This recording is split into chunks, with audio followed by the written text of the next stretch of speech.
మన తండ్రి దేవుడు యేసు క్రీస్తునుడు కృపయు సమాధానం మీకు కలుగును గాక. ఆమేన్. ప్రార్థన చేసుకుందాం. పరిశుద్ధ మీకు స్తోత్రాలు. మాకు వెలుగుగా ఉన్న దేవానికి స్తోత్రాలు. మాకు వెలుగునిచ్చిన దేవానికి స్తోత్రాలు. మమ్మల్ని వెలిగింపజేస్తున్న దేవానికి స్తోత్రాలు. ఈ మాసమంతా క్షేమం కాపాడున్నారు. దైవ ఆదివారంలో నీ సన్నిధిలో ఉదయకాలంలో మా బిడ్డలందరూ వచ్చి ఉన్నారు, వీక్షిస్తున్నారు, వింటున్నారు. మాతో మాట్లాడండి. యేసు నామములో వేడుకొంచున్నాము తండ్రి. ఆమేన్. తీసుకొచ్చున్నాం. ప్రభు నామమున మీ అందరికీ వందనాలండి. వీడియో చూసిన వారికి ప్రత్యేకించి చిన్న వాడికి ప్రత్యేకంగా చక్కగా తయారై మా బిడ్డలందరూ వచ్చారు. గంటేశ్వ తీసుకురాం కృష్ణ కూడా ప్రత్యేకంగా ఈ దినము ఆ పాట పాడుతూ వచ్చింది కదా. తప్పకుండా ఒకసారి ఇది మన జీవితంలో ఎప్పుడు పాడుకోవాల్సిన పాట. భయం వచ్చినప్పుడు నేను ఎందుకు భయపడాలి, యెహోవా వెలుగుగా. 5వ ఆదివారం తీర్థము తర్వాత ఈరోజు ప్రత్యేకమైన వారం. 4 వారాలు మనం చూస్తున్నాం. జూన్ మాసం తర్వాత స్వార్థ మాసంలో మనం వెళ్ళబోతున్నాం. Is the month of education. విద్యా సంవత్సరం ప్రారంభమైన మాసం. జూలై మాసానికి ముందు ఆ దినాన్ని సిద్ధపాటు దినగా మనం దినాన్న చదవని వాక్య భాగాల నుండి విలాపవాక్యం గ్రంథము 3వ అధ్యాయము ఒక ప్రశ్న వేసుకుని మనం ముందుకు సాగుతాం. 22వ వచనం, యెహోవా కృపగలవాడు, ఆయన వాత్సల్యత ఎడతెగక నిలిచినది కనుక మనము నిర్మూలము కాకున్న వారము.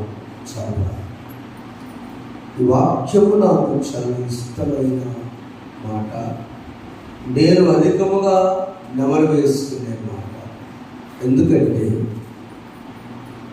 ఒక్క దినం మనము చూడటం ఈ వాక్యానికి అలా, దేవా నన్ను ఇంతగా ప్రేమించావా, నన్ను ఇంతగా గౌరవించావా, నాకు ఇంత అవకాశం ఇచ్చావా, జూన్ మాసం 30వ తేదీ చూడటానికి ఏంటి reason? What is the reason? మనం కరెక్ట్ టైంకి వచ్చేసి అనుకుంటున్నామనే, అవునా? మనం కరెక్ట్ మార్నింగ్ వాకింగ్ వెళ్తున్నామనే, కరెక్ట్ టైంకి ముందు వేసుకున్నామనే, నేను చాలా జాగ్రత్త ఎటు వెళ్ళకుండా ఉన్నాననే కాదు. కేవలము ఆయన ఉచితమైన కృప. గట్టి చెప్పకూడదేమో. మనం బ్రతుకున్నామంటే కేవలము ఆయన ఉచితమైన కృప, అంతే. ఎలా ఉన్నారంటే దేవుని కృపలో నేను బాగున్నాను చెప్పాలి. నేను బాగున్నాను. ఎలా ఉన్నారంటే దేవుని కృపలో బాగున్నాను. తర్వాత కొనసాగించు. ఎందుకు ఈ మాట భక్తులైన ఇర్మియా ఒక యవనస్తుడిగా రాశారంటే, తాను రాసిన క్రీస్తు పూర్వం 586వ సంవత్సరం దేవునికి వ్యతిరేకంగా ఇశ్రాయేలీయులు భయంకర వ్యతిరేకంగా ఉన్నారు. దేవుడికి వ్యతిరేకంగా ఉన్నప్పుడు దేవుడు చేస్తే అంటే మనకెలా ఆంధ్రప్రదేశ్, తెలంగాణ, ఆంధ్రాగా విడిపోయాయో ఇజ్రాయెల్ దేశము రెండుగా విడిపోయాయి. పై భాగాన్ని ఉత్తర రాజ్యం అన్నారు, కింది భాగాన్ని దక్షిణ రాజ్యం అన్నారు. యూదాగా ఇశ్రాయేలుగా విడిపోయాయి. ఆ విడిపోయిన తర్వాత కూడా మరలా విచ్చలుడిగానే ఉన్నారు. ఆ రెండు రాజ్యాలు పతనమైపోయి దేవుడు ఏం చేశాడంటే నెబుకద్నెజరు పరిపాలిస్తున్న బబులోను వీళ్ళు మొత్తం ఓడిపోయేట్టు చేసి అందరూ పట్టుకుపోయారు. బాధిస్తారు విడుదల దొరకకుంటే భద్రాసనం నుంచి వెళ్ళి అన్నదమ్ములుగా ఉన్నటువంటి రాజ్యాలు, ఇశ్రాయేలు రాజ్యము, దేవుడి రాజ్యము రెండుగా విడిపోయినప్పుడు బబులోను మొత్తాన్ని తీసుకుని వెళ్ళిపోయారు. ఆ వెళ్ళిపోయినప్పుడు ఏం చేశారంటే వాళ్ళు చేసిన ఇరిమి ఏడవడం గల కారణం ఎందుకు ఆయన యెహోవా కృపగలవాడు. అందరూ చదువుదామా? యెహోవా కృపగలవాడు, ఆయన వాత్సల్యత ఎడతెగక నిలిచినక మనం నిర్మూలం కాకుండా దేవాలయం పడగొట్టిపోయాడు. దేవాలయం పడగొట్టినప్పుడు ఎంతో కన్నీటితో ఇరిమియా బాధపడుతున్నాడు. అయ్యా మేము ఈరోజు ఇలా ఉన్నామంటే నీ కృప కదా. ఎజ్రా గ్రంథం 9వ అధ్యాయము 8-9 వచ్చిన ఒకసారి చూద్దాం. ఎజ్రా ప్రాకారం పడిపోయినప్పుడు కట్టడాన్ని కోరుకున్న వ్యక్తి, నెహెమ్యా కంటే ముందే. అలాంటి ఎజ్రా గ్రంథంలో ఒక్కసారి దేవుడికి వ్యతిరేకమైన పరిస్థితుల్లో జరిగిన సందర్భాన్ని మనం చూసుకుని ముందుకు సాగుదాం. ఇప్పుడు మా దేవుడు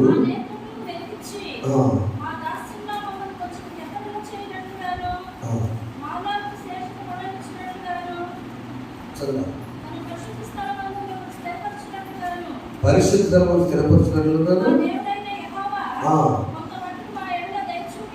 మమ్మల్ని మా ఎడల దయచు. ఆ మాటను అన్వయం చేసుకోండి. మా దేవుడైన యెహోవా మా ఎడల దయచూపి ఉన్నాడు. 9 చదవమా? నిజముగా మేము అలా చదవండి. 399 పేజీ ఇశ్రాయేలు గ్రంథం 9వ అధ్యాయం. నిజముగా మేము దాసులమైతిమి, అయితే మా దేవుడైన నీవు మా దాస్యంలో మమ్మల్ని విడువక పారసీక దేశం రాజులెత్త మాకు దయ కనుపరిచి చాలా ఇంపార్టెంట్. మేము తెప్పరిల్లున్నట్లుగా మా దేవుని మందిరం నిలిపి దాని పాడైన స్థలంలో తిరిగి బాగు చేయటకును యూదా దేశమును యెరూషలేము పట్టణమును మా వాస్యమును కృప చూపించిందిలే. ఇది to reconstruct the temple God showed grace. To reconstruct the temple, destroyed temple. పడవేయబడినటువంటి దేవాలయాన్ని, మందిరాన్ని తిరిగి కట్టుకోవడానికి దేవుడు దయ చూపాడు. ఈ రోజున క్రైస్తవ విశ్వాసి గుర్తు పెట్టుకోవాలని ఉద్దేశం ఏంటంటే, నా మందిరము, హృదయం అనే దేవాలయపు మందిరము కొన్నిసార్లు దేవునికి వ్యతిరేకంగా ఉన్నప్పుడు, ఆ మందిరాన్ని అపవాదమైన శత్రువు పడద్రోసినప్పుడు తిరిగి ఈ మందిరాన్ని పునర్నిర్మాణం చేసుకోవడానికి దేవుడు అవకాశం ఇచ్చాడు. దాని పేరు కృప. షార్ట్కట్లో చూద్దాం. మనము దేవుని సన్నిధి నుంచి దూరమై కొన్నిసార్లు మన శ్రమల వలన, మన వేదన వలన, లేక మన అపరాధం వలన దూరమైనప్పుడు మన మందిరాలు పడిపోతాయి. అండ్ అగైన్ రీకన్స్ట్రక్ట్, తిరిగి పునర్నిర్మాణం చేసుకోవడానికి యెహోవా కృప చూపాడు. అందుకు మనం నిర్మూలన ఏడుస్తూ యవ్వనస్తులైనా ఇల్లు నడుస్తాడు. మనం చూస్తే అంటే దేవుడు దయ చూపించి మనం చూడగలంటే ఆయన ఎలా ఉంది తెలుసా? దయ చూపించాలనిపించిందంట. ఈరోజు అమ్మ మనకి, ఈరోజు ఇస్తే వరబాబుకి దయ చూపి, ఒకరోజు ఇస్తే పోతలే. ఎలా తెలుసా? వాత్సల్యత. చాలాసార్లు చెప్పాను. వాత్సల్యత అంటే ప్రేమ కంటే గొప్పది. అవునా? తల్లి తన బిడ్డపై చూపేటువంటి ఆప్యాయతతో కూడినటువంటి ప్రేమ, ద అఫెక్షనేటెడ్ లవ్. ఒక మాస్టర్ గారు అబ్బాయి అమ్మగారి జ్యోతిని గుర్తుకొచ్చింది. ఎంఏ చదువుకున్నాడు. చర్చికి రమ్మంటే రాడు. పెద్ద ఆయన అంకుల్ అంటే చర్చికి వస్తుంది, చదువులేని ఆయన అయ్యాను చదువుకుని ఏది చదివేది సైన్స్ ముఖ్యం అంటున్నాడు. అన్న తర్వాత ఒక రోజు నలుగు దగ్గర దేవుడు చూపించాడు. చర్చికి అంత రాయాలి, ఎక్కడ కూర్చున్నావు, కాలేజీకి వెళ్ళి వచ్చావు కదా, ఉద్యోగం వస్తలే అన్నప్పుడు బాబా దేవుడు చూపిస్తే అప్పుడు వస్తాను. అదే ఒక చర్చి పెద్ద చర్చికి వెళ్ళి పండుగ కూర్చొని సైన్స్ అన్నావు కదా, భూమి మీద తిరిగితే నా చూపించాను. భూమి మీద చూస్తాడా? భూమి తిరిగితే ఇవాళ స్తంభం, ఈ కరెంట్ స్తంభం ఇప్పుడే పొద్దున అదే ఉండాలా? ఉంటుందా? ఉంటుందా? జరిగిందా చెప్పండి? ఉంటుందమ్మా? ఉండదు. కానీ భూమి తిరుగుతుందా లేదా? చూసారు. ఎవరు చూశారు? బాబానికి ఎంత తెలియదు. అయ్యా నాకు దేవుడు చర్చిలోకి వెళ్ళి కోసం ప్రార్థన చేశా. మాస్టర్ కూడా నువ్వు ఉంటే నీ తర్వాత చదువుకున్నాడు వస్తే నువ్వు పిల్లలు వస్తారు, మా మనవలు అంటే దేవుడు వస్తారు. నువ్వే దేవుడి సన్నిధిని దేవుడు ఎలా ఉన్నాడంటే ఇంకేముంది. ఆ తర్వాత ఫీల్ అయ్యి గుంటూరులో మీటింగ్ జరుగుతుంది. ఒక్కడే వచ్చిన అందుకంటే వర్షం చివరి పడేసేదన్నీ పందులు అప్పట్లో గంటలు నేనే చిన్న డబ్బులు తీసుకుని పందులు వేసేది పడిపోయినాయి. దైవజనుడు అనేసుకున్నాడు. అయినా వచ్చిన దొరగారు ధైర్యంగా వాక్యం చెప్తూ ఆయనకు మాత్రం నమ్మకం ఉందంటే దేవుడు మాట్లాడాడు. I want a great fish. ఈ రోజున దేవుడు ఈ రోజున మంచి చేపలు అవ్వకపోతాడని ఆయన అందరూ వెళ్ళిపోయిన తర్వాత ఇంగ్లీష్ వచ్చుగా వచ్చి ఆ మీటింగ్ పెట్టుకోవడం అన్నారట. I want talk to sir. వచ్చిన దొరగారు మాట్లాడంటే ఆగయ్య ఆయన మేమే టెన్షన్లో అన్నీ పడిపోయి నీకు ఇప్పుడు అయితే మాట్లాడతాను. నేనా టైం అంటే నాకు ఇంగ్లీష్ వచ్చండి, నేనైతే డైరెక్ట్ మాట్లాడతాను. వచ్చి సార్ నేను 3 రోజులు మీటింగ్కి వస్తున్నా, ఏదైనా అద్భుతం చూస్తే నేను విలాపాలు చదివితే ఈ సందేశం నేను సాక్ష్యం ఎన్నో మీటింగ్లో చెప్తాను. ఎందుకు ఈ చెబుతున్నారంటే జాగ్రత్తగా వినండి. నాకు 3 ప్రశ్నలు వేశారు. ఏంటంటే నా కంటితో నేను అద్భుతం చూస్తే నేను దేవుని నమ్మగా ఉంటున్నాను. 3 రోజులు ప్రసంగం చూశాను. 3 రోజులు నా కంటితో ఒక అద్భుతం కూడా నేను చూడాల. ఇప్పుడు నేను నమ్మాలా వద్దా? అర్థమైందమ్మా? అంటే ఆయన కంటే కళ్ళు మూసుకొని నేను వచ్చిన గుర్తుకొచ్చాను. Yes brother, you are great. మంచి ప్రశ్న నువ్వు చదువుకున్నావా? అండ్ మాస్టర్ ఎస్ ఫ్రెండ్స్ అని కళ్ళు మూసు. Lord speak to my brother. దేవా ఈ బిడ్డతో నువ్వు మాట్లాడా అని ఒక ప్రశ్న వేసాను. నిన్న తారీఖు ఎంత అన్నాడు? నిన్నెంత 29 జూన్ 2024. ఈ రోజున ఆయన అన్న ప్రకారం ప్రపంచ జనాభాలో నిన్న 29వ తారీఖు ఉదాహరణ చెప్తున్నా, ఉన్న వారందరూ ఈరోజు పేపర్ చూస్తే అందరూ ఉన్నారా? అది ఎలా సార్?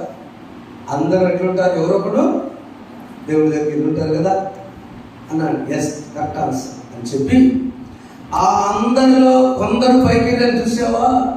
అందరిలో నీవు నేను లేను. అది అద్భుతున్నాడ. షాక్. అర్థమైందా? నీవు నిన్న లిస్టులో లేవు. తప్పకుండా తెలుసుకుంటున్నాను. వెంటనే 3 గంటలు థింక్ చేశాను. ఏంటి తెలుసు? యెహోవా కృపగలవాడు, ఆయన వాత్సల్యం. ఇప్పుడు చదువు అది యెహోవా అని వాక్యం చెప్పి యెహోవా కృపగలవాడు, ఆయన వాత్సల్యత ఎడతెగక నిలిచినది కనుక మనము నిర్మూలం కాకుండా వారము. క్రైస్తవులు ఏ అపాయము నా గుడారము సమీపించనీయక, ఏ అపాయము నా గుడారము సమీపించనీయక.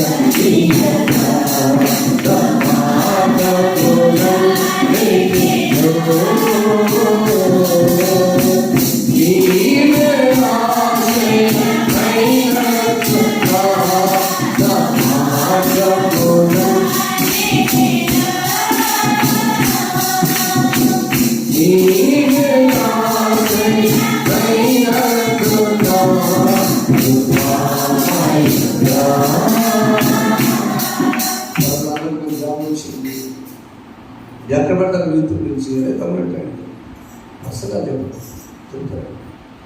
దేవుడు గొప్పవాడు. దేవుడు లేకుండా మనం ఇప్పుడు గట్టి చదువుకోవటం దేవుడు అనేక మందితో మాట్లాడి కౌన్సిలింగ్ ఇచ్చి చదివించి ఆయన వైపు మార్చుతాం. ఎందుకు మనము బ్రతుకున్నామంటే కారణం ఏమిటి? ఇప్పుడు చెప్పండి. దేవుని మహా కృప, ఆయన వాత్సల్యత, మనము తల్లిగా చూసే దేవుడి ప్రేమ. అందుకు మనం ఇచ్చారంటే రీకన్స్ట్రక్ట్ లైఫ్స్, మన జీవితాలను మందిరాలను తిరిగి పునర్నిర్మాణం చేసుకుంటాం. ఏ మూల గోడ పడిందో, మందిరంలో ఎక్కడ ప్యాచెస్ వచ్చినాయో, లేక మందిరం ఎక్కడ మూల ఒరిగినికి అనేసిగా శుభ్రత లేదో, ఆ మందిరాన్ని, పడిపోయిన మందిరాన్ని బబులోను నుంచి వచ్చిన తర్వాత ఇర్మియా ఎంత ఏడుస్తూ చేసినట్టు ఈ విలాప వాక్యములు 5 అధ్యాయాలు ఉంటాయి. విలాపం అంటే ఏందమ్మా? ఏడవ కదా, కన్నీరు కారుస్తూ యవ్వనస్తు రాసి 27 వచ్చిన మాట్లాడాడు. చదవండి. యవ్వన కాడి మోయిట నరునికి లేదు. యవ్వనస్తులు నరునికి మేలా? నరునికే మీరంటే దాంట్లో అందరికి. ఈ వయసు అయిపోయిన తర్వాత నేను మిలిటరీ వెళ్తాను, 50 సంవత్సరాలు అప్లికేషన్ పెడితే ఇంకా నీ కొడుకు అంటారు కదా, అదండి. ఇప్పుడు సైన్యంలో సేవ చేయాలనిపించింది, బార్డర్ సెక్యూరిటీ ఫోర్స్లో నేను ఎత్తు లేకపోయినా నన్ను పెట్టుకొని కాదురంటే నువ్వు వెళ్ళండి సార్, సైన్యం పంపించాను. ఎందుకు? యవన కాలం ముందు దేశానికి మద్దతు కోసం నువ్వు నిలబడాలి. అప్పుడు దేవుడి మాట 3 విషయాలు చెప్పాలనుకుంటున్నావు. మొదటిది, నీవు నీ యొక్క మందిరాన్ని తిరిగి పునర్నిర్మాణం చేసుకోవడానికి మొదటిగా చేయవలసిన పని ఓపికతో ఎరగాల్చగలరు. నరులు ఆశ కలిగి యెహోవా నుంచి రక్షణ కొరకు ఓపికతో కనిపెట్టుట మంచిది. ఎవరు ఓపికతో ఉండగలంటే యవ్వనస్తులు మాత్రమే, యవ్వన మనస్సు కలిగిన మాత్రమే ఓపికతో ఉండగలరు. రక్షణ కావాలంటే యవ్వనస్తులు. బైబిల్ గ్రంథంలో 7 యవ్వనస్తులు ఉన్నారు. 7 నిమిషాలు చెప్తా, తర్వాత నేను చదువుకుంటాను. 4 ఈ కాడి మోసిన యవ్వనస్తులు. చాలా మంది ఉన్నారు కాడి మోయినస్తులు. మత్తయి సువార్త 11వ అధ్యాయంలో యేసు ప్రభు మాట చెప్పాడు. ఏంటది?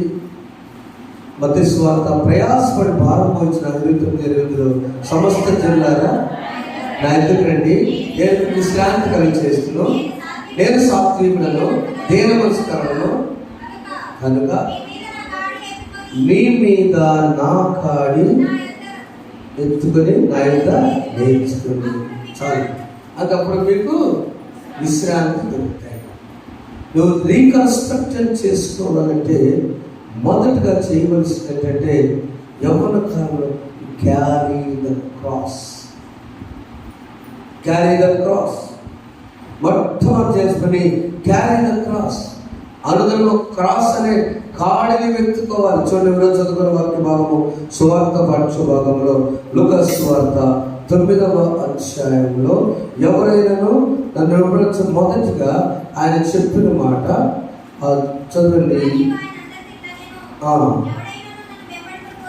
ఎవడైనా నన్ను వెంబడింపగోరినగా తన్ను తాను ఉపేక్షించుకొని ప్రతిదినము తన సిలువనెత్తుకొని మొదట క్యారీ ద క్రాస్.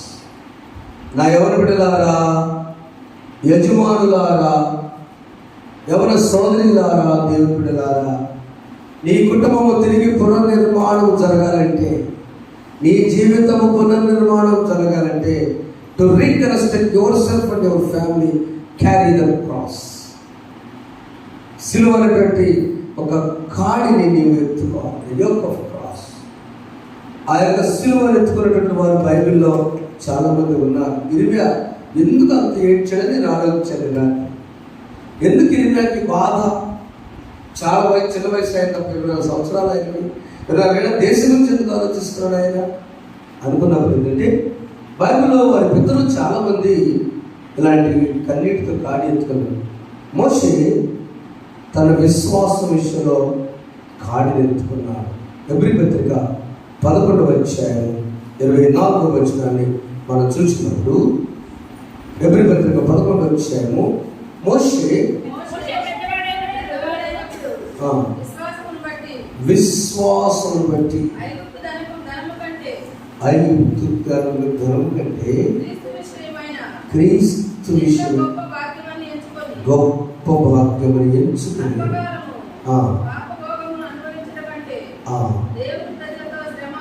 దేవుని ప్రతి శ్రమను మేలు యోచించి ఫరో కుమార్తె యొక్క కుమారుని పిలుచుకుంటకు ఒప్పుకోలేదు. ఇచ్చమని అందరము ఏదైనా అతడు ప్రతిఫలముగా కలుగు బహుమానములు దృష్టి చాలండి. ధనము కంటే కూడా తల్లి అనిపించుకునే ఫరో కుమార్తె అనిపించుకుంటే కూడా అలాంటి క్రీస్తు విషయమైన నింద గొప్ప భాగ్యము నేర్చుకున్నాడు. అప్పుడు ఎప్పుడు చేసుకున్నాడు? అప్పుడు తీసుకున్నాడా? ఏడా ఉన్నాడా? ఏందమ్మా చాలా బైబిల్ తెచ్చుకుంటే మోషే కాలంలో క్రీస్తు ఉన్నాడా? యెహోవా దేవుడు ఉంటే యెహోవా దేవుడు క్రీస్తు. అదే ఫరో కుమార్తె చెప్పుకోయా 40 ఏళ్ళు చెప్పుకున్నానండి, నాకు తెలియక 40 ఏళ్ళు కేరాఫ్ చెప్పుకున్నాను. నేను 40 సంవత్సరాలు రాజు కొడుకులు అనుకున్నాను, రాకుమారు కొడుకు అన్నాను. వెచ్చని జీవితాన్ని జీవించాను. నా తల్లి పాలిస్తూ ఆయన చెప్పింది నాకు, ఆమె ఆయన కాదు నా తల్లి చెప్పింది, నువ్వు హెబ్రీయుడవు, నువ్వు ఇక్కడ వెచ్చని జీవితం జీవించడానికి వీల్లేదు, నువ్వు అక్కడికి వెళ్ళి నీ జాతిని రక్షించాలి. కాడిపోయానంటే నా తల్లి మాట, అమ్మ నీ తల్లి వేరయ్యా, ఎవరమ్మా ఎక్కడ తల్లి? అదోపల్లి నేనేనయ్యా, ఇది నా దొరకట్లు అమ్మ నాకు స్వస్తి. ప్రేమైన దేవుడులారా, మోషే తన కాడిని ఎత్తుకోవటానికి తన డిసైడ్ అవ్వడానికి కారణం ఎవరో తెలుసా? తల్లి మోషేకు రియాలిటీ చెప్పింది. తల్లి తన బిడ్డలకి సత్యం చెప్పాలి. నాన్న నువ్వు తాగితే ఇబ్బంది పడిపోతావరా, మొట్టమొదటి నువ్వు చదువుకోకపోతే ఇబ్బంది పడతావు ఆయన. ఆ వినడం చెప్పాలంతే, ఆ బిడ్డ వినడం చెప్పాలంతే. మోషే వినేటట్టుగా చేసి టైం చూసి చెప్పిందావు కదా, పాలించినప్పుడు చెప్పిందా? మంచి టైం చూసి చెప్పేసి. ఎప్పుడు దొరికాడంటే మోషే 40 సంవత్సరాల తర్వాత తన వెచ్చడం తను ఎక్కువైపోతుంది. నువ్వు బానిస ఎబ్రీ జాతి వాడు, నువ్వు మోషేకి చెప్పింది నీ కాడి వేరు ఆయన పోయాడు. కానీ 40 సంవత్సరాలు విడిచిపెట్టాడు, 40 సంవత్సరాలు ట్రైన్ అయ్యాడు, 40 సంవత్సరాలు ఇస్రాయేల్ నడిపించాడు. చప్పట్లు నా బిడ్డలారా, ఎవరి బిడ్డలారా, నీ ఫ్యామిలీలో నీ కుటుంబంలో ఇవాళ మోసెస్ అంతే. రెండవ యవనస్తుడు యోసేపు నిరీక్షణ విషయంలో ఎన్ని బాధలైనా తట్టుకున్నాడు. ఆదికాండము 45వ అధ్యాయము 51, 52 వచనాల్లో ఇంట్లో చిన్నవాడు అన్నదమ్ముల చేత కొట్టబడ్డాడు. అయినా కూడా తన కాడి ఏంటంటే తన కుటుంబం గురించి భారము నడిపించడానికి. చూడండి 45వ అధ్యాయం 51, 52 వచనాల్లో 15 45-15లో ముందు పెట్టుకుని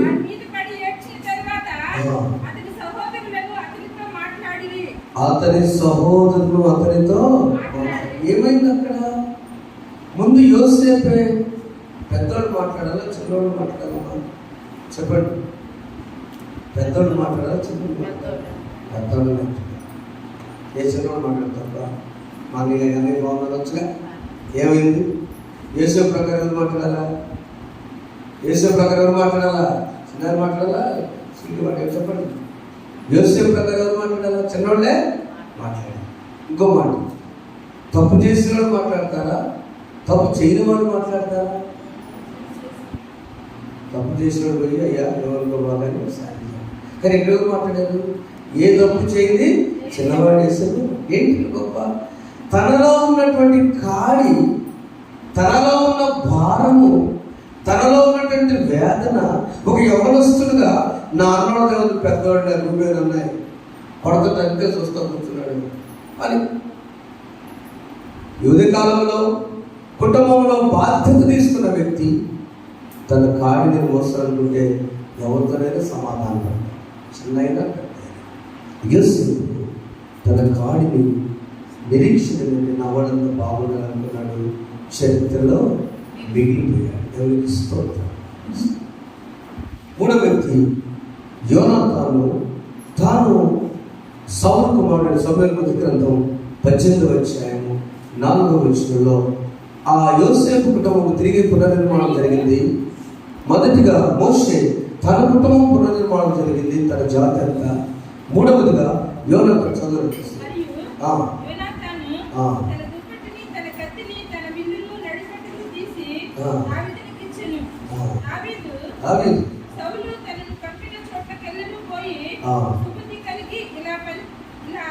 దావీదు సుబుద్ధి కలిగి పని చేసుకుని కనుక సౌలు యోధుల మీద అతడు ఏమిచ్చాను, జనుల దృష్టిని, సౌలు సేవ దృష్టిని దావీదు అనుకూలుడై ఉండెను. మీకు అర్థమైనట్టు ఇప్పుడు తెలుసు కాబట్టి ఆయన చెప్తారు. సౌలు అనేటువంటి ఇశ్రాయేలు రాజు, మొదటి రాజు. ఆ రాజుకి కొడుకున్నాడు, ఆయన పేరు యోనాతాను. యోనాతాను దావీదు మంచి స్నేహితుడు. తన అన్ని కూడా దావీదుకి ఇచ్చేసి నీవు చాలా మంచి సైనికులు అని చెప్పేసి అప్పగించిన తర్వాత దావీదు యోనాతాను చేసినటువంటి పని ఏంటంటే, జాగ్రత్త గమనించండి, కుటుంబంలో బామర్ది బాధ్యత చెబుతున్నా.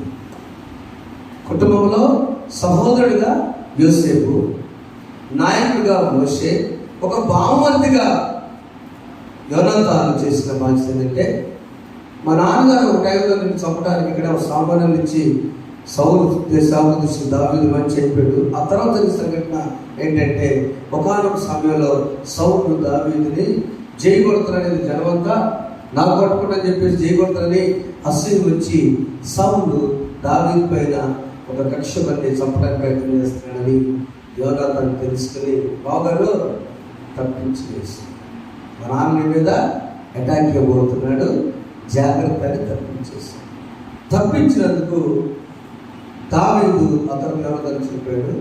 2 తెచ్చుకున్నాడు తెలుసా. తన కుమారుడైన మెఫీబోషెతు 2 కాళ్ళు ఖర్చుబడి ఉన్న పరిస్థితుల్లో తను పిలిపించుకుని వచ్చి తన భోజన బల మీద కూర్చోబెట్టుకొని భోజనం పెట్టి ఆనందిస్తూ ఆ ముఖము తన ఫ్రెండ్ని చూసుకుంటూ అమ్మ అర్థమవుతుందా, నీ బాధలు పడి ఉంటాను అంతేనా, సీరియస్ వస్తున్నారు కదా. యెహోవా నాకు వెలుగాయే, యెహోవా నాకు రక్షణయే, నా ప్రాణోగమయే, నిన్ను ఎవరికి భయపడను, నిన్ను ఎవరికి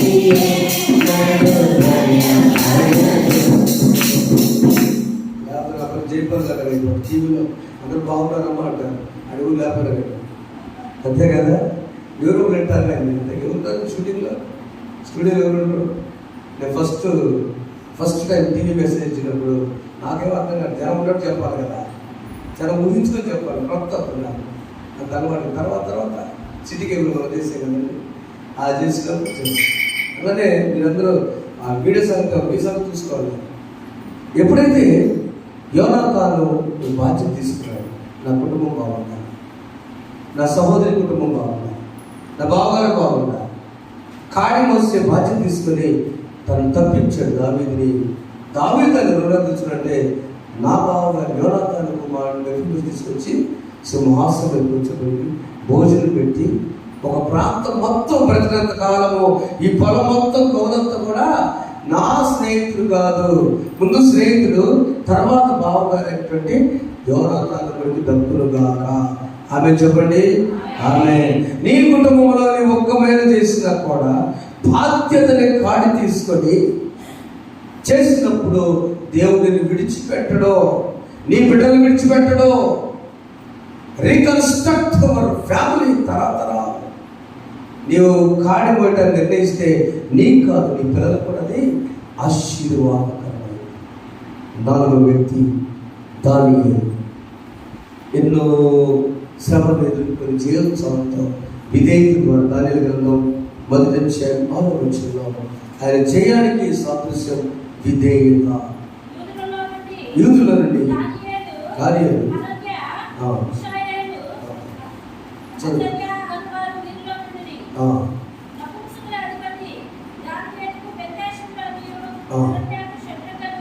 పేర్లు మార్చేశాడు కదా, ఆ పేర్లన్నీ మార్చేశాడు. కారణం ఏంటంటే వీళ్ళు ఎందుకు వీళ్ళని సెలెక్ట్ చేశారంటే విధేయత కలిగినటువంటి యవనస్తులు. దానిని ప్రార్థన పడు ఓకేనా. విధేయత కలిగిన వ్యక్తులు ఈ రాజ్యాల గురించి ఖాయం పోయటానికి దేవుడు ఏర్పాటు చేస్తున్నాడు. ఒక ఫోటోలో మన సోదరుడి మీద చైర్మన్ అని మొత్తం ముందు నాకు అర్థం కాదు. నేను ఏం పోస్ట్ ఎవరికి ఇచ్చారు? దాని దేవుని బిడ్డలు గమనిస్తారు. దానియేలు గమనించారు. దానియేలు చెరపట్టబడినటువంటి దానియేలు ఆయనకు దేవుడు ఇచ్చాడు. విధేయత ద్వారా నువ్వు చాలా కాడిపోయారయ్యా, నీ ద్వారా నీ స్నేహితులు షట్టలు మారాలయ్యా. నా స్నేహితులు అంటే గ్రూప్ ఫ్రెండ్స్. మీరు గ్రూప్లో మెసేజ్ పెట్టుకుంటే ఫ్రెండ్స్, లేకపోతే 10th క్లాస్ బ్యాచ్, మీరు ప్రతి ఒక్కరూ బాధ్యత కలిగిన దానియేలు అవ్వాలి. దేవుని పరిశుద్ధాత్మ ఈ రోజు మాట్లాడుతున్నాడు. దానియేలు ఒక్కడు తన రక్షణ కోసం కాడిపోయినా, దానియేలు వాళ్ళ ఫ్రెండ్స్ షడ్రక్, మేషక్, అబేద్నెగోలంతా కూడా వారి దేవుని వైపు వచ్చే కారణము దానియేలు కాడి భారమైన కాడి తన స్నేహితుల కోసం. ఆయన పొద్దున ఎంతమంది గ్రూప్స్లో గుడ్ మార్నింగ్ ఫ్రెండ్స్ పెట్టారు. ఎవరు కడుకోసం చూడడం చేయిస్తారు అట్లా ఎవరు పెట్టలేదా? అంత మంచి పోయి ఏం చేయాలి? వాక్యం పెట్టండి. 12 పెట్టాను వాక్యం, రాత్రి 12 పెట్టేశాను. అట్లా వస్తుంది గాలి వాడు రావాలి, వాళ్ళు దేవుడు వాడు అట్లా నేనే చేస్తారు. ఎప్పుడైతే మన జీవితాల్లో దానియేలు లాంటి కాడు పెట్టడానికి మన స్నేహితుల కోసం మనం మూర్చొని 4 ఒక గ్రామం ఇశ్రాయేలు జనాంగం కోసం తిరిగి పునర్నిర్మాణం మోషే కాడిని మోసాడు. చెప్పండి, మోషే తన సొంత జనాంగం కోసం కాడిని మోసాడు. 2వది యోసేపు తన అన్నదమ్ముల కోసం కాడిని మోసాడు. 3వది యోనాతాను తన బావగారి కుటుంబం కోసం కాడిని మోసాడు. 4వది దానియేలు తన స్నేహితుల కోసం కాడిని మోసాడు. నా కాడి ఇప్పుడు ఎవరి కాలంలో ఈ కాడి మోయిట నరునికి, కుటుంబానికి, తరానికి లేదు. మనం ఏం చేయాలంటే క్యారీ ద క్రాస్, సిలువను ఎత్తుకొని వెంబడించాలి. అందుకని ప్రసంగి గ్రంథం 12వ ఆయన అంటున్నాడు, ఒక మాట అన్నాడు. చదవండి ఒకసారి. ప్రసంగం 12 చదవండి. దుర్దినములు రాకముందే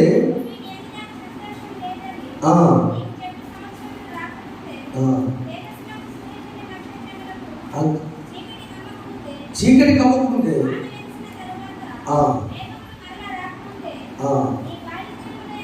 నీ బాల్య దినములైతే నీ సృష్టికర్తను స్మరణ చాలు. అదంతా నీ బాల్య దినములైతే.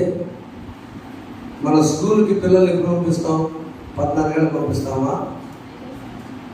చుక్కా మరిదాసు గారు బడికి 8 సంవత్సరాలు పంపిస్తాం పిల్లల్ని. 6 ఎక్కడ మాట రాకుండా ఎల్కేజీ, కిండర్ గార్డెన్ అని కదా, నర్సరీ అని సార్ రెడీ కొడతారు కదండి. 8 సంవత్సరాలకి 3వ సంవత్సరం వదిలించుకుంటే అమ్మయ్య ఈ టెన్షన్ పోతున్నా. జీతం అమ్మాయి గవర్నమెంట్ అయితే మాత్రం 5 years ఇంకా మంగళవాడి ఉంది. బాల్య దినములందే. మనం చిన్నప్పుడైతే 5 ఇప్పుడైతే బాల్య దినములందే. నీ సృష్టికర్తకు మనం ఏం చేయాలంటే ఉగ్గుపాలతోనే ప్రభువాక్యాన్ని వారికి నేర్పించాలి. అందుకని ప్రభు మాట మొట్టమొదట నన్ను మీరు కుటుంబాన్ని తిరిగి కట్టుకోవాలంటే నా కాడిని ఎత్తుకోండి. 2వది నేనెవరో తెలుసుకోండి. చూడండి, స్వార్థపరచు భావంలో నో మీ, నేనెవరినో అసలు మీకు తెలుసా? యేసు ప్రభుని ఇక సిలువకు అప్పగించుకునేటువంటి సమయం వచ్చింది. ఆ వచ్చినప్పుడు ప్రభు వారు అందరూ పిలిచి అప్పటికి 5 రొట్టెలు 2 చేపల్ని ఆశీర్వదించి 5,000 మంది భోజనం పెట్టారు. కనుక ప్రభువు అక్కడ అడుగుతున్న మాట ఏంటంటే, ఎవరైనా అసలు మీరు ఏమనుకుంటున్నారంటే వాళ్ళు నలుగురు గురించి చెప్పుకున్నారు. లూకా సువార్త 9వ అధ్యాయము 19 నేనెరుగుదును ఒక స్నేహితుడి అతడెంతో పరిశుద్ధుడు, ఆ పరిశుద్ధుడి నా జీవన కారణ భూతుడు, అతడే యేసుడు, అతడే యేసుడు, అతడే యేసుడు, అతడే యేసుడు.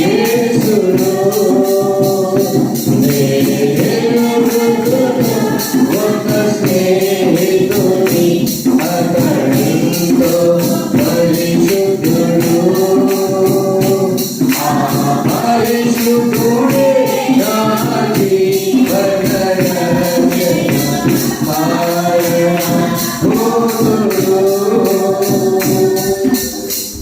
ఎన్ని తరచులు ఏం జరిగినా పాట రాసి పాస్టర్ గారు కొడుకు రాశారు.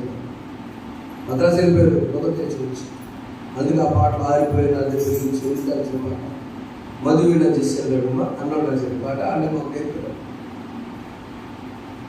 ఆవిడ చెప్పిన మాట ఏంటంటే యేసు ప్రభు ఎరగాలి, మొదటి కాడిని మోసుకుంటే రెడీ అవ్వాలి. స్త్రీలు ఉండేదా కాడిని మోసిన ఆడపిల్లగా ఉండేదా? రెబెక్కా కాడి మోసిన ఆమె తర్వాత చదువుకున్నాడు.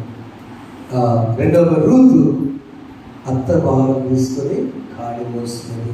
రూతు 2వ అధ్యాయం రెబెక్కా ఆదికాండం 24:8. 3 ఎస్తేరు తన ప్రజల కోసం 4:16 కాడి మోస్తున్నారు. ముగ్గురు రెబెక్కా, రూతు, ఎస్తేరు. వీళ్ళు ముగ్గురు లాగా నా సోదరులు ఉంటారు. ప్రజల కోసం ఎస్తేరు అన్నయ్యని తండ్రిని సంతోషం విధేయురాలుగా పెళ్లి విషయంలో రెబెక్కా వెళ్ళింది. అక్కడ అప్పటికే భర్త చనిపోయి భార్య చనిపోయి శాలం లేకపోతే ఆ స్థానాన్ని భర్తీ చేసి ఆమె గొప్ప కాడి మోసింది. రూతు భర్త చనిపోయినా కూడా అత్తను ఒంటరిగా ఎక్కడ పెడతారని చెప్పేసి నీ దేవుడి నా దేవుడని అత్తను భారం తీసుకుని వెళ్ళిపోయింది.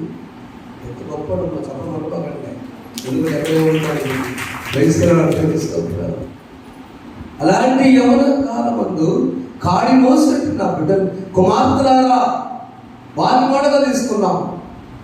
ఈరోజు మోడగా వద్దు మనకి, ఈరోజు మోడగా వారి మనం తీసుకున్నప్పుడు మన జీవితాలు మొదలైన కాడిని మొత్తం ఆ కాడి పేరు శివ కాడు, అనుదిన కాడి, ప్రార్థన కాడి, వాక్యం అనే కాడి, భారం అనే కాడి, బాధ్యత అనే కాడి తీసుకోవాలి. రెండోది అసలు యేసయ్య గురించి నువ్వేమనుకుంటున్నావు? అప్పుడు పిలిచెడుతుంటే అయ్యా వాళ్ళ సంగతి ఏమనుకుంటున్నా నా గురించి అంటే ఏం చెప్తున్నారంటే పనులు వచ్చి చదవండి. ఒకటేమో బాప్తిస్మం యోహాననియో, 2 ఏలియా అనియో, 3 పూర్వకాల ప్రవక్త అనియో చెప్పుకున్నానయ్యా అన్నాడు. చాలు తల్లి. అందుకు ఆయన చదువు మీరైతే నేనెవడని చెప్పుకుంటానని వారిని అడుగు 21వ వచనంలో. అందుకు పేతురు నీవు దేవుని క్రీస్తు అనను. God Christ. అబ్బో అసలు వాడికి ఎక్కడ దేవుని క్రీస్తు అన్నాడు. నువ్వు చెప్పావా పేతురు? నీలో ఉన్న పరిశుద్ధాత్మ మాట్లాడు. ముగ్గురు ఎందుకు అనుకున్నారంటే బాప్తిస్మం యోహాను యేసు ప్రభు కంటే 6 నెలల పెద్దోడు. ఎలిజబెత్ జకర్యా పుట్టిన దాదాపు యేసు ప్రభులానే ఉంటాడు. అందుకు అనుకున్నారు చాలా ఎక్కువ. రెండు ఏలియా ఎందుకు అనుకున్నారంటే ఏలియా అగ్నిరథం చేతి కొనిపోబడ్డాడు కదా, చనిపోలేదు కదా భూమి మీద, కానీ ఆయన చెప్పాడని ఏలియా అనుకున్నాను కొంతమంది. 3 పూర్వకాల ప్రవక్త హానోకు దేవుడితో నడిచి పైకి వెళ్ళాడు కాబట్టి హానోకు అనుకున్నాను. సరే అసలు మీరే అనుకున్నారు బాబు, మీకు అర్థం కాకుండా 33 సంవత్సరాలు నేను పరిచయం చేశాను. అప్పుడు సందర్భం మీకు సమయంలో చెప్తాను కదా, చెప్పలేను. ప్రభుకి ఎంత డబ్బులు వచ్చిందంటే రోగిలంతా కూడా యేసు ప్రభు 13 సంవత్సరాల టైంలో జాతర నావించండి. ఒక చిన్న సందర్భం, యేసు ప్రభు 11 సంవత్సరాల టైంలో రోమీల యొక్క ఆయుధాలన్నీ యూదులు కదా వీళ్ళు, రోమి అంటే యాంటీ పార్టీ, ఆయుధాలు మొత్తం ఒకసారి నచ్చిపెట్టారు. దాన్ని యూదులు పగలగొట్టేశారు. అది చూసిన రోమీలు ఒక స్థలాన్ని పిలిచి సెఫారస్ అనే స్థలం దగ్గర ఆ ఏరియాలో పెట్టారని తెలుసుకొని ఆ ఏరియా మొత్తం కాల్చేసారు. అంత భయంకరం. ప్రభు 11 సంవత్సరాల వయసులో బాలుడు కదా, బాలుంటే ఆయన షాక్ తిన్న వార్త ఏంటంటే ఈ రోమీలు ఎంత భయంకరంగా, ఆయన రక్షకుడే 2 సోదరులు బాధించాడు. ఆ 11 ఏట రోమీలు ఎంత భయంకరంగా, కానీ రోమీలు నడుస్తూనే పోతున్నారు. అసలు మీ సంగతి నేను ఉందో మీకు తెలుసా తెలియదా కదా, నేను రక్షకుడు మీకు తెలుసా తెలియగానే పేతురు ఎవరు, నీవు దేవుని క్రీస్తు అన్నట్టు చెప్పగలమ్మా.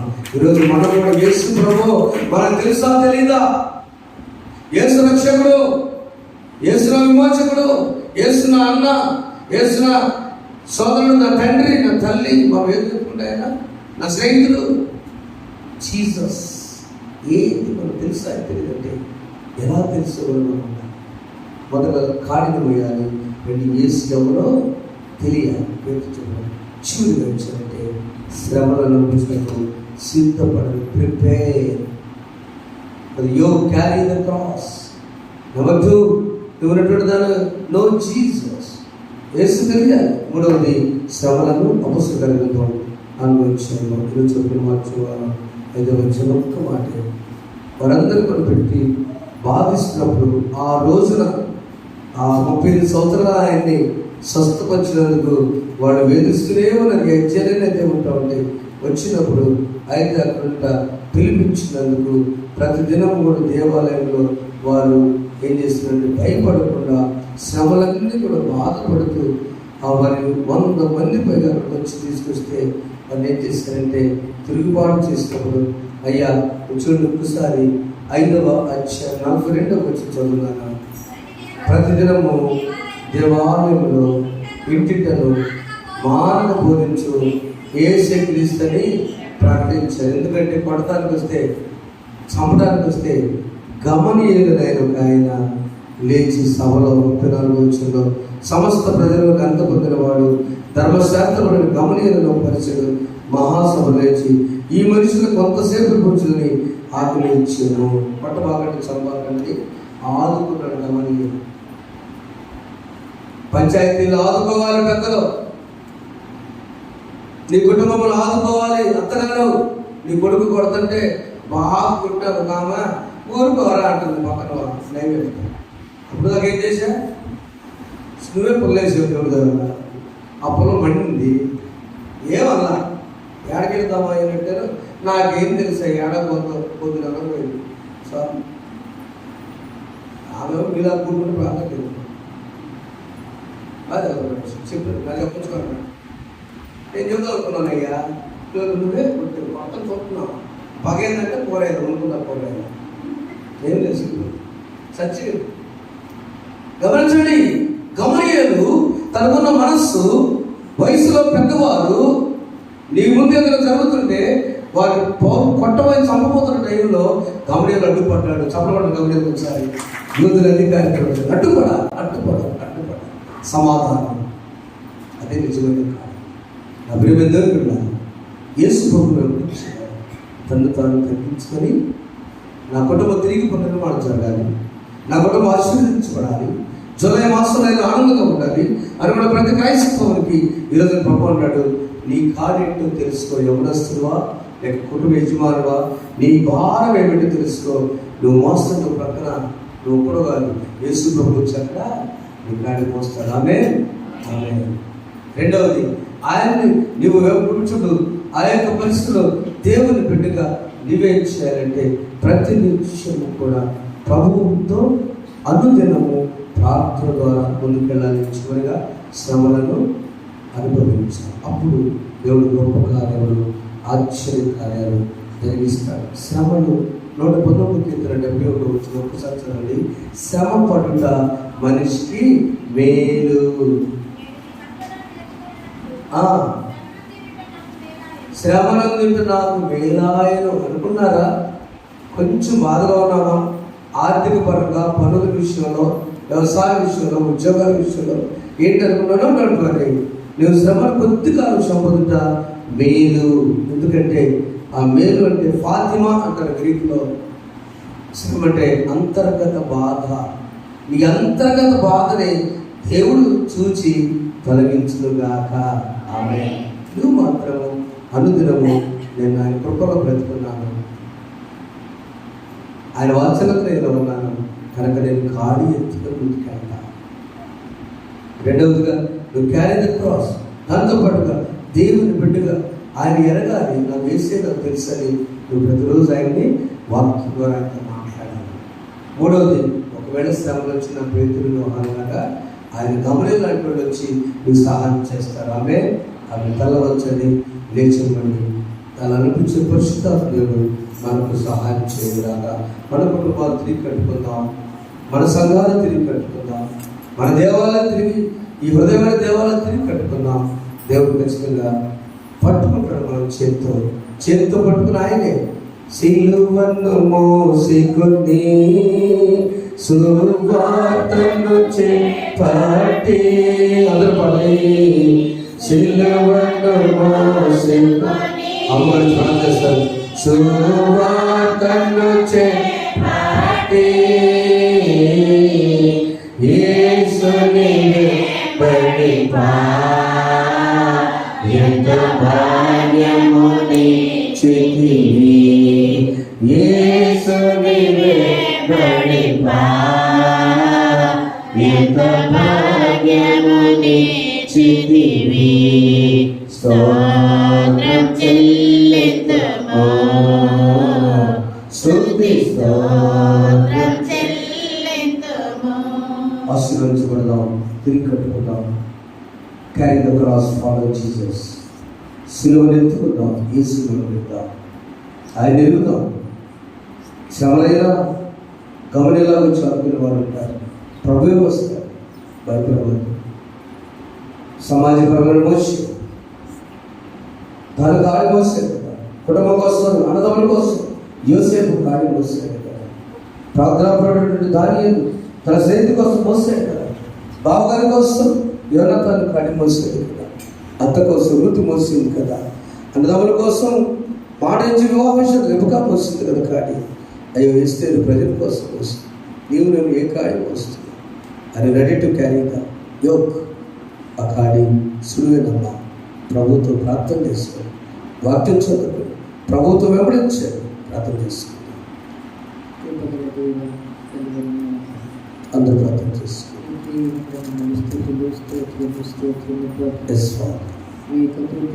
మమ్మల్ని ఇప్పటి వరకు నిర్మూలము కాకుండా సజీవముగా బ్రతికించిన తండ్రి, నీకు స్తోత్రములు స్తోత్రములు స్తోత్రములు ప్రభా. ఈ జూన్ మాసము చివరి దినాన ప్రభా మీరు మాతో మాట్లాడిన మూల్యమైన వాక్కులను బట్టి మీకు స్తోత్రములు స్తోత్రములు స్తోత్రములు ప్రభా. శ్రమ నుండి ఈ బిడ్డ నాకు మేలు అని ప్రభా మా యవన కుమారులు యవన కుమార్తెలు ప్రభా గ్రహించుకుని తండ్రి మీ యొక్క కాడిని మోసేటువంటి గొప్ప జ్ఞానాన్ని ప్రభా మా యవన బిడ్డలకు అనుగ్రహించమని ప్రార్థిస్తున్నాము తండ్రి. మీకు స్తోత్రములు స్తోత్రములు ప్రభా. దేవా తండ్రి గమలీయేలు వలె ప్రభా మా పెద్దవారు నా తండ్రి ప్రభా దేవా తండ్రి సమాధానపరిచేటువంటి గొప్ప కాడిని మోసేటువంటి గొప్ప బలాన్ని శక్తిని మా పెద్దవాళ్ళందరికీ దయచేయమని ప్రార్థిస్తూ దేవ మమ్మలందరినీ ప్రభా మీ కాడి మోసి ప్రభా మీరిచ్చేటువంటి మేళ్ళన్నిటినీ పొందుకునేటువంటి గొప్ప భాగ్యాన్ని దయచేయమని ఈ మాసమంతయు కాపాడిన తండ్రి మీకు స్తోత్రం చెల్లిస్తూ రాబో మాసమంతటిలోనూ ప్రభా మీ యొక్క మేళతో మమ్మల్ని తృప్తిపరచమని నజరేయుడైన యేసుక్రీస్తు నామములో అడిగి వేడుకని ప్రార్థిస్తున్నాము తండ్రి. ఆమేన్. సమస్త జ్ఞానం ఇచ్చిన దేవుని సమాధానం ప్రభువైన యేసుక్రీస్తు మీ హృదయాలకు మీ తలపులకు కావలేండును గాక. ఆమేన్. దేవా నాయందు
గాడ్ బ్లెస్ యు. దేవుడు మిమ్మల్ని మీ కుటుంబాలను ఆనందంతో వర్షిస్తూ దయచేసి రీకన్స్ట్రక్ట్ చేయండి. ప్రభు మీ జీవితాలు చేసిన మేలుతున్నాయి. కృతజ్ఞతలు ముందుకు వచ్చి ప్రార్థన